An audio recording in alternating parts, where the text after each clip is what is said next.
PDP सदर महबूबा मुफ्ती ने पुंछ हमले की मजम्मत की। मुफ्ती ने कहा कि हमले के बाद पार्टी के 70 साला ब्लॉक सदर और बहुत से लोगों को भी हिरासत में लिया गया है। महबूबा ने कहा कि उन्हें डर है कि टुपापीर की तरह किसी को मारा न जाए, जहां शहरियों को तशद्दुद का निशाना बना गया था। मुफ्ती ने कहा कि 3 मरहलों के बाद बीजेपी को शिकस्त का डर है और लोग फिरका वाराना सियासत की हिमायत नहीं करते हैं।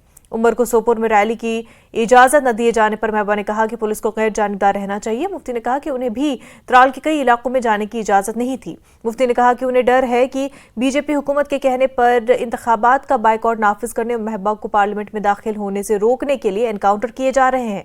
एजेंसियां बाइकआउट करने के लिए खौफ पैदा कर रही है। जो मुल्क में हो रहा है उसमें सीधे पता चलता है कि जो 3 फेज इलेक्शन किए हुए हैं उसमें बीजेपी बुरी तरह से हार रही है और उनका ये जो कम्युनल टेंशन, हिंदू मुसलमान, मंगलसूत्र, आपकी भैंस ले जाएंगे, वो बातें लोगों में नहीं चल रही हैं। लोगों में चल रहा है 30 लाख नौकरियां जो कांग्रेस प्रॉमिस कर रही है। लोगों में चल रहा है 50% औरतों को रिजर्वेशन। लोगों में चल रहा है फार्मर्स को MSP देंगे। लोगों में चल रहा है 450 का सिलेंडर मिलेगा। तो लोग पहचान गए हैं कि बीजेपी सिर्फ धर्म के नाम पे इलेक्शन लड़ना चाहती है, वो लोगों के लिए कोई काम नहीं करना चाहती, इसलिए वो हिंदू मुस्लिम का झगड़ा करवाना चाहते हैं। हिंदू मुस्लिमों को लड़ा के लोगों से वोट मांगना चाहते हैं। मुझे पूरा यकीन है कि अब लोग जाग गए हैं, क्योंकि अगर ये जमात दोबारा सरकार में आई तो ये संविधान को खत्म करेंगे। किसी के पास कोई हक नहीं रहेगा ना बात करने का और ना ही रिजर्वेशन रहेंगे। मुझे लगता है ये बहुत गलत है। जो पुलिस है या कोई भी एडमिनिस्ट्रेशन है, उनको बिल्कुल न्यूट्रल रहना चाहिए। मैंने भी त्राल जाना था, मुझे भी जाने नहीं दिया। सिर्फ 2 जगह पे मैं चली गई। मैं नारिस्तान जाना चाहती थी, नागबल जाना चाहती थी और इलाकों में जाना चाहती, मुझे भी नहीं जाने दिया। तो ये जो पुलिस का जो एटीट्यूड है, जो यहाँ नॉर्थ कश्मीर में है या साउथ कश्मीर में या सेंट्रल कश्मीर में है, जो प्रॉक्सी पार्टीज हैं बीजेपी की, उनको सपोर्ट करने के लिए वो जो हम जैसी जमातें, चाहे हम है या नेशनल कॉन्फ्रेंस है, हमारी मूवमेंट को कर्टेल कर रही है, which is against the rules of election commission of India. Encounters काफी बड़े हैं, राजौरी, यहाँ कुलगाम में भी। तो आपको क्या लगता है? मुझे डर है, क्योंकि ये सवाल जब हमने फारूकुल्लाह से भी किया, उसने क्लियर कट कहा है, मैं खून से लिख कर देता हूँ कि यहाँ हालात जब तक ठीक नहीं हुए, जब तक डायलॉग प्रोसेस पाकिस्तान से नहीं होता। नहीं, मुझे डर है कि इस वक्त जो तमाम जो एजेंसीज का मतलब है, तमाम सरकार, बीजेपी की सरकार, सेंट्रल गवर्नमेंट, क्योंकि ये जो एनकाउंटर ज्यादा अनंतनाग और राजौरी, पुंछ की सीट में कराए जा रहे हैं। महबूबा मुफ्ती को रोकने के लिए ऐसा माहौल पैदा किया जा रहा है ताकि बाइकआउट हो, लोग बाहर ना आए, क्योंकि ये खुद कहते हैं मिलिटेंसी खत्म हुई, तो एनकाउंटर अचानक से कहां से शुरू हो गए। इनकी कोशिश है किसी तरीके से महबूबा मुफ्ती को पार्लियामेंट में जाने से रोका जाए। महबूबा मुफ्ती के बयान पर रद्द-ए-अमल जाहिर करते हुए बीजेपी के तर्जुमान अभिजीत जसरोटिया ने कहा कि ये मज़हक़-खेज़ है कि वो पार्टी और लीडर आइन की बात कर रहे हैं जिन्होंने कभी इसका एहतराम नहीं किया। उन्होंने कहा कि 4 जून को पीडीपी और कांग्रेस दोनों को पता चल जाएगा कि बीजेपी को पहले से ज्यादा सीटें कैसे मिलेंगी। उन्होंने कहा कि ये महबूबा थी जिन्होंने अमरनाथ जमीन तनाज़े के दौरान हिंदू और मुसलमानों को तकसीम किया। BJP spokesperson Abhijeet Jasrotia हमारे साथ मौजूद हैं। महबूबा मुफ्ती ने वापस निशाना साधा है भाजपा पे। उनका कहना है कि जो 3 फेज़ के इलेक्शन हुए हैं उससे साफ पता चलता है कि बीजेपी जो है वो हार चुकी है। और उसके साथ साथ उन्होंने ये भी कहा कि ये जो है हिंदू मुस्लिम के नाम पे लड़वाते हैं और अगर ये अब आते हैं तो जो संविधान है उसको ख़त्म कर देंगे। देखिए, सबसे पहली बात तो कह कौन रही हैं महबूबा मुफ्ती साहिबा, और जहाँ तक हिंदू मुस्लिम की बात है तो जम्मू कश्मीर के लोग 2008 अमरनाथ लैंड रो अच्छी तरह से जानते हैं कि हाई कोर्ट का दिया हुआ एक डिसीज़न है, उसे मानने से महबूबा मुफ्ती ने इनकार कर दिया था और जम्मू वर्सेस कश्मीर, हिंदू वर्सेस मुस्लिम और डोगरा वर्सेस मुस्लिम करवा दिया था। और लोग मांग क्या रहे थे उसके अंदर? चंद श्रद्धालु अपनी सर छुपाने की छत जो बालटाल में वो ढूंढ रहे थे, और इन्होंने उन श्रद्धालुओं को अपने छत बनाने की जगह देने से इनकार कर दिया, क्योंकि कहीं ना कहीं इनको लगता था जो कुछ है सिर्फ इन्हीं का ही है और बाकी लोगों का यहाँ कुछ नहीं है। तो शायद पेटेंट समझते थे अपना उस चीज़ को। दूसरी बात, संविधान की बात कौन सी पार्टी करती है जो यहाँ पर 2 संविधानों की बात करती थी, 2 प्रधानों की बात करती थी, इवन डुअल करेंसी तक की बात करते थे। ऐसे लोग जब संविधान की बात करते हैं तो सिवाय हंसने के हम और कुछ नहीं कर सकते। पब्लिक है, पब्लिक सब जानती है। आज महबूबा मुफ्ती ने भी ये कहा है और विकार रसूल वानी जो कांग्रेस के यहाँ JKPCC के प्रेसिडेंट उन्होंने भी कहा कि जो अब तक फेस हुए हैं उसमें जो है भाजपा हारती हुई नजर आती है और यहाँ तक कि विकार रसूल वानी तो यहाँ तक कह दिया कि 150 का आंकड़ा भी पार नहीं होगा। देखिए, अब कहने की बातें हैं इनके पास, सिवाय कहने के और है भी क्या है। और हम के साथ आज भारतीय जनता पार्टी का मुकाबला भारतीय जनता पार्टी के साथ है कि पिछले वाले स्कोर से हम ज़्यादा अच्छा कैसे कर सकें। हमें जानते हैं हमारा मुकाबला किसके साथ है। रही बात हम 400 की दौड़ में हैं, आप बेचारों को 40 में भी पहुंचने में मुश्किल आ रही है, तो कंपैरिजन ही नहीं बनता। तो इस तरह की बात कोई कहे, अगर कोई ख्याली पुलाव बनाना चाहता है तो बनाता रहे। पब्लिक ने आपको जवाब दे देना है। 4 जून में आंकड़े आपके सामने आ जाने हैं। इस बार भी आपके पास लीडर ऑफ अपोजिशन नहीं होगा, क्योंकि उसके लिए भी 10% की सीटें चाहिए जो आपके पास नहीं होगी। तो जो 4 जून को जब आंकड़े सामने आएंगे तो जवाब मिल जाएगा। PDP की और कांग्रेस को ये कहना है भाजपा स्पोक्स पर्सन अभिजीत जसरोटिया का। कैमरामैन चांद के साथ राजन वैद, न्यूज़ 18 जम्मू। जम्मू कश्मीर कांग्रेस के सदर विकार रसूल वानी ने कहा कि बीजेपी में कश्मीर से अपने उम्मीदवारों का इंतखाब करने की हिम्मत नहीं है, क्योंकि लोग उनसे नफरत करते हैं और उन्हें मुस्तरद कर चुके हैं। वानी ने कहा कि बीजेपी अल्ताफ बुखारी, सजाद गनी लोन और गुलाम नबी आजाद की हिमायत कर रही है, मगर उनका वजूद यहां खत्म हो चुका है। वानी ने कहा कि इंडिया अलायंस ही हुकूमत बनाएगी। हमारे साथ बात करने के लिए मौजूद है JKPCC के प्रेसिडेंट विकार रसूल वानी, जिनसे हम जानने की कोशिश करेंगे कि बीजेपी ने यहाँ पे कैंडिडेट नहीं उठाया है, लेकिन फिर भी वो कह रहे हैं कि हम किंग मेकर्स है। किस तरह देख रहे हैं, क्या खौफ है इसलिए उन्होंने कैंडिडेट नहीं उठाया? देखो, बीजेपी ने जब 5 अगस्त 2019 को स्टेट के 2 हिस्से किए, यहाँ UT बनाई, उन्हें बहुत बड़े बड़े दावे किए थे कि यहाँ की रुकावट यहाँ का 370 है, यहाँ की रुकावट यहाँ की स्टेट है। और अमित शाह जी ने कहा था यहाँ इंडस्ट्रियाँ आएंगी, यहाँ रोजगार होगा, यहाँ डेवलपमेंट होगा, यहाँ दूध की नदियाँ बहेंगी।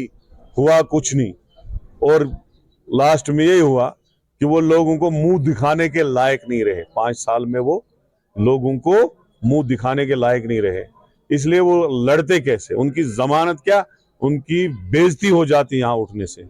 जिस पार्टी के पास एजेंट नहीं मिलते, जिस पार्टी को कंपेनिंग करने के लिए लोग नहीं मिलते, जिस पार्टी के साथ लोग नफरत करते जम्मू कश्मीर के, वो कैसे कैंडिडेट यहाँ उठाते? अब उन्होंने यहाँ रखे हैं। ये जो अल्ताफ बुखारी साहब की अपनी पार्टी है, वहाँ लोटस के साए में सेब है सजाद साहब का, और बाल्टी है आजाद साहब की। ये तीनों पार्टियां रखी हैं।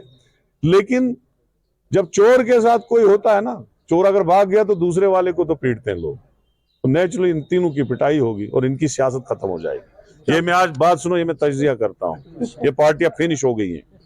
इनको यही बहाना हो गया। आजाद साहब भी खराब हो गए, बुखारी साहब भी, और सजाद लोन। नेचुरली किया ही कुछ नहीं बीजेपी ने, मोदी जी ने कुछ नहीं किया। आप कह रहे हैं कि अडानी ने जी टेम्पू भेजा, अंबानी और अडानी ने टेम्पू नोटों का भेजा।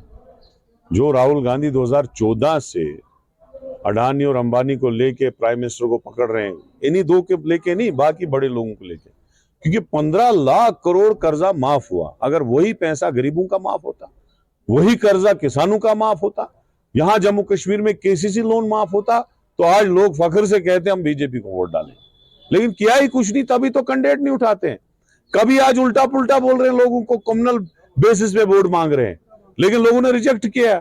आज जो मोदी जी जिसको करोड़ों में फॉलोअर होते थे, आज हजारों में भी नहीं रहे। कि साउथ कश्मीर में कुछ कांग्रेस के वर्कर्स जो है वो PDP को सपोर्ट कर रहे हैं, इसलिए कि मुफ्ती सईद कभी जो है वो कांग्रेस में थे। लेकिन अगर कांग्रेस की बात करें तो आप NC को सपोर्ट कर रहे हैं, तो किस हद तक ये सही? देखिए, हम ईमानदार लोग हैं, हम जिसको सपोर्ट करते हैं दिल से करते हैं।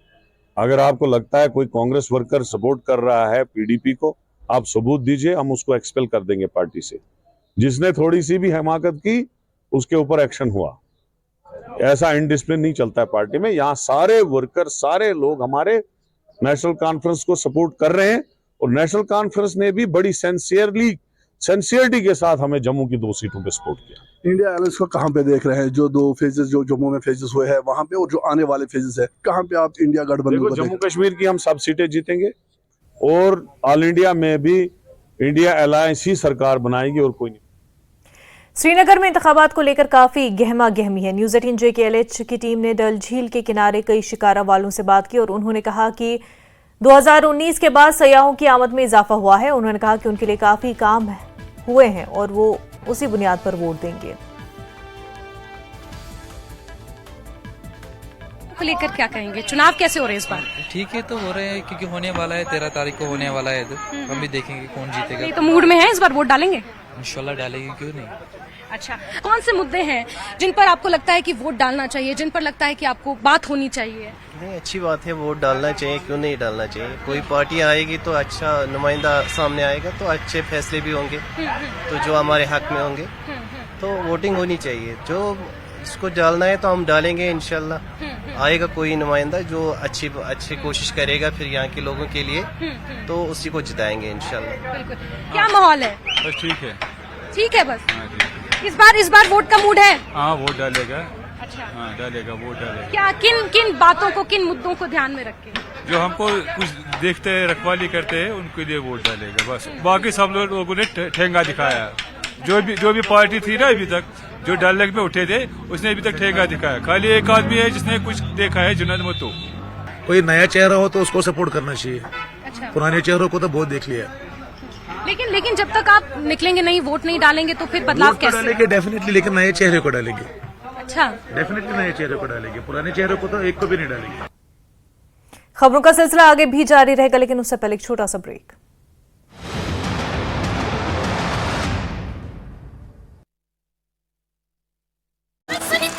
ने संभाली प्रचार की कमान, कहा केवल धर्म नहीं विकास भी बीजेपी का प्रमुख मुद्दा। एलओसी पार से 3-4 आतंकियों के घुसपैठ की रिपोर्ट। अखनौर सेक्टर के बट्टल इलाके में बड़ा सर्च ऑपरेशन, आतंकियों को खोजने में ड्रोन के लिए जा रही है मदद। न्यूज 18 JKLH के पुंछ हमले में शामिल 3 आतंकवादियों की तस्वीरों तक पहुंच, इनमें से एक पाकिस्तानी सेना का पूर्व कमांडो। सर्च ऑपरेशन 5वें दिन भी है जारी। अवंतीपुरा के हटिवारा में 8 मजदूरों को ले जा रही नाव पलटी, 6 मजदूरों को बचाया गया। हादसे में 2 मजदूर अभी भी लापता।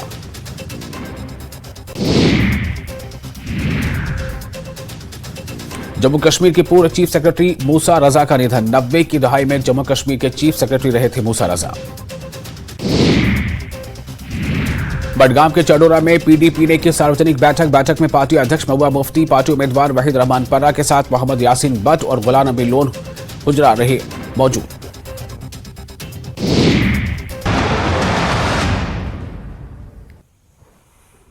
ब्रेक के बाद आपका खैर मकदम है। श्रीनगर में रोड शो के दौरान DPAP के चेयरमैन गुलाम नबी आजाद ने न्यूज 18 JKLH से खास बातचीत की। उन्होंने कहा कि इस तरह का रोड शो बदलाव और पार्टी के तई लोगों के रुझान की अक्कासी करता है। इस चुनाव को, और आपको लगता है ये जो भीड़ यहाँ है ये वोट में तब्दील होगी? नहीं, ये अभी रोड शो है। बिल्कुल सर, डाउनटाउन के इलाके में सदियों बाद इस तरह का रोड शो मैं भी जिंदगी में पहली दफा कर रहा तो हूँ। ये बदलाव है। हाँ, कांग्रेस में भी 50 साल रहकर कांग्रेस ने डाउन टाउन में कभी कोई पब्लिक मीटिंग नहीं की। रोड शो का तो सवाल ही नहीं, गाड़ी से बाहर ही नहीं निकले। तो आप इसे एक बदलाव कहेंगे? बड़ा बदलाव है? बहुत बदलाव भी है और हमारी पार्टी की कांग्रेस से ज्यादा एक्सेप्टेबिलिटी भी है। सर, आप सदियों से राजनीति में रहे हैं, आपने कई पार्टियों सदियों को, से तो नहीं बच्चे, लेकिन बहुत साल 1973 से, लेकिन बहुत सी राजनीतिक पार्टियों को पनपते, बनते, बिखरते आपने देखा है। DPAP एक नई पार्टी है, कैसे इसका भविष्य देख रहे हैं? देखिए, अभी तो शुरुआत है, अभी बेबी पार्टी है, लेकिन एक्सेप्टेबिलिटी मैं कई पार्टियां देखा हूं कि 10 साल 15 साल बनने के बाद उनका वजूद ही किसी को मालूम नहीं होता। लेकिन मैं कह सकता हूं कि 1.25 साल में मैंने 90 की 90 विधानसभाओं ने इस पार्टी को सब लोग जानते हैं। सर, जब पहली बार कोई पार्टी मैदान में उतरती है तो ऐसा माना जाता है कि अपनी आमद दर्ज कराने के लिए पहली बार उतरती है, दूसरी बार चुनाव लड़ने के लिए, तीसरी बार जीतने के लिए। DPAP का क्या रोड मैप? हुकूमत बनाने के लिए। सर साथ ही साथ ये भी जानना चाहेंगे कि आपकी लोकप्रियता का भी एक बहुत बड़ा ये लिटमस टेस्ट है। अब वो नहीं लोकप्रियता है कि नहीं, लेकिन हमने बड़ी, चाहे सेंटर में मिनिस्टर है या स्टेट में मिनिस्टर है, हमने बड़ी ईमानदारी से काम हमेशा किया। सर, ये लड़ाई बहुत सी ताकतों से है DPAP। बहुत सब क्योंकि न्यूट्रल रहना आज के जमाने में बड़ा मुश्किल है। किसी न किसी के साथ अलायंस करना जरूरी होता, लेकिन कोई मुझे जजता नहीं अलायंस करने के काबिल, क्योंकि कोई कास्टिज्म की पॉलिटिक्स करता है, कोई कम्युनलिज्म की करता है, कोई कास्टिज्म और कम्युनलिज्म की दोनों करता है, और दोनों नफरत की पॉलिटिक्स की करता है, लेकिन मैं बीच में। जिला इलेक्शन ऑफिस और स्वीप के जरिए राय दहिंदू में बेदारी पैदा करने के लिए लालचौक श्रीनगर में एक प्रोग्राम का इनेकाद किया गया और इस प्रोग्राम में स्कूल के बच्चों और मकामी लोगों ने बड़ी तादाद में शिरकत की। प्रोग्राम की मेहमान खसूसी और nodal officer special polling station Mantasha Binte Rashid ने कहा कि श्रीनगर पार्लिमानी हल्के के कई इलाकों में इस तरह के प्रोग्राम मुनक्किद किए जा रहे हैं ताकि वोट फीसद को ज्यादा से ज्यादा बढ़ाया जा सके। ये प्रोग्राम यहाँ पर आज इसलिए रखा गया है वोटिंग अवेयरनेस के लिए, स्पेशली यूथ के लिए, उनको ये बताने के लिए कि वोटिंग कितना ज़्यादा इम्पॉर्टेंट है, अपना वोट कितने केयरफुली हमें देना चाहिए ताकि हमारी ही जनरेशन को फ़ायदा हो, हमें फ्यूचर में फ़ायदा हो, हम लोग सोच समझ के अपना वोट दें। क्योंकि जो एक वोट होता है वो बहुत प्रेशियस होता है, जैसे बूंद बूंद से सागर बनता है और उसी सागर से हम सब अपना हमारा नेचुरल रिसोर्स है, वैसे ही एक एक वोट बहुत कीमती होता है। वोट जब हम लोग सोच समझ के देंगे, अच्छे कैंडिडेट को हम लोग देंगे, तब जाके हमारा जो नेशन है वो सुधरेगा और वो डेवलप होगा। यहाँ पे आज जो प्रोग्राम हो रहा है वो वोट के बारे में है, मतलब यहाँ पे जो वोट होता है तो सबसे पहले मुझे इसकी इम्पोर्टेंस बतानी चाहिए। मेरे हिसाब से वोट बहुत ज्यादा इम्पोर्टेंट है क्योंकि हमें पता होना चाहिए हम किसको चूज कर रहे हैं और हमारे पास एक पूरा हक है कि हम चूज कर सकते हैं जो हमारे लिए ठीक रहता है। तो मतलब वोट हमारे लिए सच में बहुत ज़्यादा ज़रूरी होता है। जैसे मतलब डेमोक्रेसी में मतलब यहाँ पे इंडिया एक डेमोक्रेटिक कंट्री है और वो एक अच्छी चीज़ है बिकॉज बहुत सारी कंट्रीज है जहाँ पे नहीं है डेमोक्रेसी और यहाँ पे है तो हम चूज़ कर सकते हैं जो हमारे लिए ठीक रहता है, हमारे लिए जो बेहतर है, जो हमारे लिए एक रिप्रेजेंटेटिव जो हमारे लिए बहुत ज़्यादा बेहतर है, हम उसको चूज़ करते हैं अपनी मर्जी से। आप सबको पता 13 मई जो है वोट आने वाला है, तो उसी सब चीज़ों के लिए आज अवेयरनेस रखा गया है। तो ये काफ़ी ज़्यादा अच्छी अवेयरनेस है क्योंकि मोस्ट ऑफ द कश्मीरियों को नहीं पता कि वोट कब है, कश्मीर में कब हो रहा है। तो ये एक अवेयरनेस है जिसमें सारे जो यूथ है जो 18+ है वो सारे यहाँ आके अपना वोट मतलब अपने अवेयरनेस करा सकते हैं और ऑन 13 वो अपना वोट दे सकते हैं। तो आप सबको पता है India is a democratic country, तो यहाँ पे आप लोग अपने ही जो गवर्नमेंट को है वो चूज कर सकते हो, अपने ही मतलब अगर आप लोग वोट नहीं दोगे तो आपकी गवर्नमेंट जो है वो चूज नहीं हो सकती है। तो अगर आप एक वोट दोगे तो इंडिया जो है वो बेहतर बनेगा और इवन कश्मीर भी। श्रीनगर के ऐतिहासिक लाल चौक में डिस्ट्रिक्ट इलेक्शन ऑफिस और स्वीप के जरिए एक जागरूकता प्रोग्राम का इनेकाद किया गया है। कोशिश इस बात की जा रही है कि लोगों में बेदारी लाई जाए, वोटिंग को लेकर के वोट प्रतिशत को बढ़ाया जाए। श्रीनगर संसदीय क्षेत्र में 13 मई को चुनाव होना है और ऐसे में इलेक्शन कमीशन और आपको बता दें कि स्वीप के जरिए इस प्रोग्राम का जो है इनेकाद किया जा रहा है। लोगों को बेदार करने की हर तरह से कोशिश की जा रही है। श्रीनगर संसदीय क्षेत्र में तकरीबन 17.5 लाख वोटर्स हैं और इनमें ऐसे वोटर्स भी हैं जो पहली बार वोट करेंगे, उनकी तादाद 2 लाख है। तो लगातार इस तरीके के प्रोग्राम जो हैं वो श्रीनगर के अलग अलग इलाकों में किए जा रहे हैं और लोगों में बेदारी पैदा करने की कोशिश की जा रही है कि जमहूरियत में आपका ये हक है कि आप अपने नुमाइंदे को चुनें और इसके लिए आपको अपने घरों से बाहर निकलना पड़ेगा और वोट कास्ट करना पड़ेगा। कैमरामैन जहांगीर के साथ मैं काजी इरफान, न्यूज़ 18 के लिए। डिस्ट्रिक्ट अस्पताल पुलवामा की जानिब से GNM नर्सिंग कॉलेज में पैलिएटिव केयर के हवाले से 2 रोज़ा ट्रेनिंग वर्कशॉप का इनेकाद किया गया। स्किम्स और गवर्नमेंट मेडिकल कॉलेज श्रीनगर के माहिर डॉक्टरों ने हिस्सा लिया। पुलवामा डिस्ट्रिक्ट अस्पताल में कुछ बरस कबल पैलिएटिव केयर मैसर की गई। कैंसर और दीगर मुहलक अमराज में मुब्तला मरीजों के लिए पेन मैनेजमेंट के लिए ये सहूलियात दस्तियाब है। Medical superintendent doctor Abdul Gani Dar और शोबे के डॉक्टर यूसुफ टाक ने कहा कि वर्कशॉप का मकसद तिबी और नीम तिबी अमले को तरबियत फराहम करना है। With support of our administrative secretary and worthy director health services Kashmir, हमने कुछ सेंटर्स पे ये पैलिएटिव केयर और पेन मैनेजमेंट के यूनिट्स एस्टेब्लिश किए हैं और साउथ में हमारा डिस्ट्रिक्ट हॉस्पिटल ऐसा एक हॉस्पिटल है पूरे साउथ में जहाँ पे हमें पैलिएटिव केयर और पेन मैनेजमेंट की सर्विसेज देते हैं। तो इसी कड़ी में ये 2 रोज़ा वर्कशॉप है। आज हमने इसको इनॉग्रेट किया। हमारे एस्टीम्ड फैकल्टी के गेस्ट जो हमें GMC श्रीनगर से सिक्किम से आए थे और हमारे हेल्थ डिपार्टमेंट से भी हमारे इसके पैलिएटिव केयर के नोडल ऑफिसर आए थे। तो ये 2 रोज़ा वर्कशॉप रहेगा। इसमें हमारे मेडिकल ऑफिसर्स पूरे डिस्ट्रिक्ट से हमने बुलवाए हैं और साथ साथ में हमने पैरामेडिकल स्टाफ, नर्सिंग ऑफिसर्स को बुलाया है ताकि हम उनको अप्राइज करें, उनके साथ डेलिब्रेशन करें कि ये कंसेप्ट क्या है और ताकि वो इन जो हमारे डिस्ट्रिक्ट के जो पेशेंट्स हैं उनको प्रॉपरली गाइड करें कि अगर उनको खुदा न खास्ता if they are suffering from such pains तो वो इमीडिएटली हमारे हॉस्पिटल में पहुंचे। हमारे डॉक्टर यूसुफ ताक इसके नोडल अफसर है, इसने ये एस्टेब्लिश किया है। हमारी ओपीडी और आईपीडी दोनों फैसिलिटीज यहाँ अवेलेबल है। हम जिस पेशेंट को हमें लगता है कि उसको 2-3 दिन यहाँ रखना भी है और फिर जो उसके ट्रीटमेंट सेशंस हैं वो भी हम देते हैं। तो समझ लो कि आपको ये एक यूनिक फैसिलिटी हमें अवेलेबल है। खबरों का सिलसिला जारी रहेगा, लेकिन उससे पहले एक छोटा सा ब्रेक।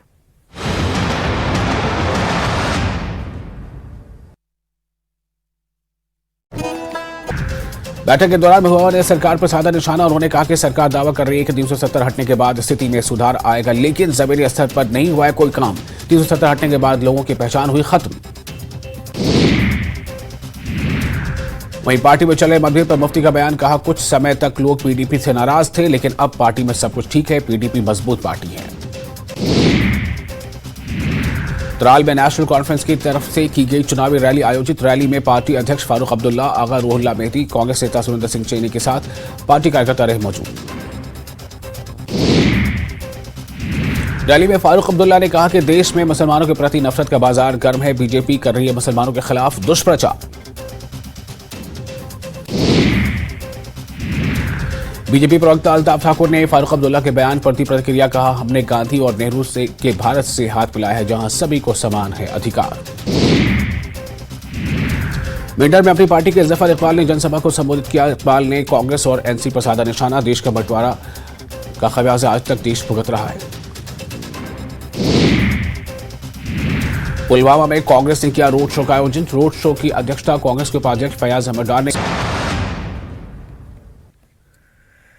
जम्मू के ग्रेटर कैलाश इलाके में जमीन के तनाजे पर हाल ही में मुबैना तौर पर कत्ल होने वाले अवतार सिंह के खानदान के एक फर्द ने सीबीआई की तफ्तीश को मुस्तरद कर दिया। जम्मू में मीडिया के नुमाइंदों से बात करते हुए लवाहिकीन ने कहा कि उन्हें एलजी इंतजामिया की तरफ से तश्कील दी गई एसआईटी पर पूरा भरोसा है, लेकिन कुछ ब्यूरोक्रेट्स जो इस केस में मुलविस है अपने इख्तियारात का गलत इस्तेमाल करते हुए इस केस को सीबीआई को मुंतकिल करने के बजाय बचने की कोशिश कर रहे हैं। उन्होंने कहा कि हम चाहते हैं कि एसआईटी इसकी तहकीकात जारी रखे और मुजरिमों को गिरफ्तार करे। हमने हाथ जोड़ के एलजी साहब का पहले तो हमने शुक्रिया अदा किया है, क्योंकि उन्होंने जिस तरह से ये कार्रवाई तेजी लाई है, चाहे वो सिविल एडमिनिस्ट्रेशन है, चाहे वो पुलिस एडमिनिस्ट्रेशन है, बड़ी तेजी से उन्होंने सारे काम करवाए हैं और हमें इस जो सिट बनी है इस पर पूरा भरोसा है। हम नहीं चाहते कि ये सिट को बदल के ये सीबीआई को ट्रांसफ़र किया जाए, क्योंकि उसमें काफ़ी लोग अपना पल्ला झाड़ना चाहते हैं और काफ़ी लोग जो हैं वो बच के निकलना चाहते हैं, एस्केप रूट बना रहे हैं। हम तो कहेंगे कि उसको कोई साइडलाइन करके ताकि वो कहीं हैम्पर ना कर सके। और बाकी हम आज की डेट में इस परिवार की तरफ से सीबीआई नहीं चाहते, किसी भी सूरत में सीबीआई नहीं चाहते। बस उधमपुर जिले में जगानू मोड़ के करीब दरियाए तवी में डूबने वाले 32 साला साहिल पिंडोत्रा की तलाश में रेस्क्यू टीमें तीसरे दिन भी सर्च ऑपरेशन में मसरूफ है।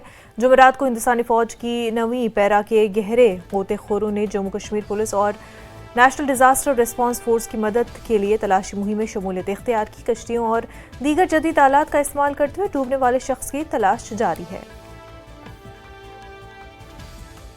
ये परसों हमें जैसे न्यूज़ मिली थी, शाम को जो हमें इन्फॉर्मेशन मिली है, हम तब से अपना ऑपरेशन हमने कंटिन्यू रखा हुआ है। और कल हमारे साथ में 9 पैरा ने और एसडीआरएफ ने भी ज्वाइन किया था मॉर्निंग से ही।